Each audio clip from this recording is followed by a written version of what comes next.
This last year, the most daunting task we faced was how to control costs and balance the budget without cutting services, raising taxes, or drawing on our reserves. In this economy, we believed then and we believe now the public would be best served if we could find a way to conserve the reserve as a defense if the economy was slow to recover.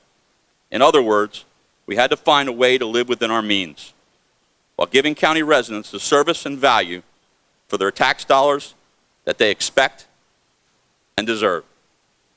Anyone can cut a budget, but to do it without sacrificing services, that was the balancing act we had to perform. When I took office, we recognized the county had a serious structural deficit. Simply stated, we were spending more than we were bringing in. As with most households and businesses, our health care, energy, and maintenance costs were outpacing revenue increases. We faced a $7 million deficit for fiscal year 2011 and a projected deficit for fiscal year 2012 of $10 million. By fiscal year 2015, the county reserves would have been wiped out, and we would be looking at a cumulative budget deficit of $70 million. That's the state of the county we could not allow to happen. With a sense of urgency providing the energy, we went to work. Keeping customer service a priority, we conducted an exacting audit of each area of operation. We looked for efficiencies and cost savings. We looked at county staffing levels. I do not believe in across-the-board hiring freezes. If you need a paramedic, you need a paramedic. You need to hire one. If you need a mechanic, you hire a mechanic. Efficiencies require proper staffing. We did implement a rule requiring cost-benefit justification when we filled a position. We sought out opportunities to privatize operations.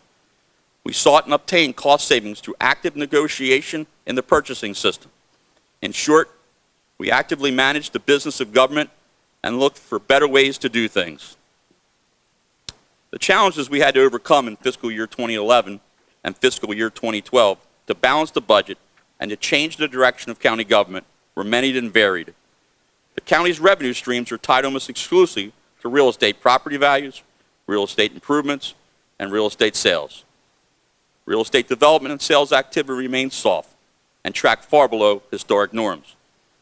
As an example, the transfer tax revenues have fallen from a high of $40 million in fiscal year 2006 to just $16 million in fiscal year 2011, and they are projected to come in about the same number in fiscal year 2012, a loss of $24 million a year.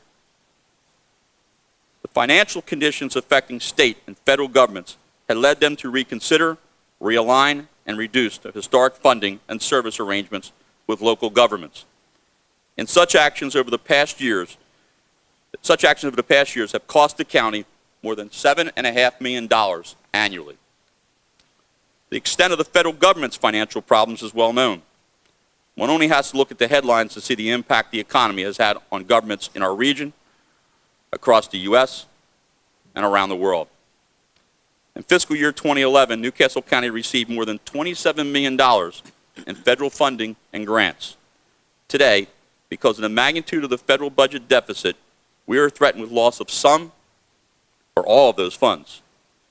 If those funds go away, we would have to absorb the cost of 40 federally funded positions.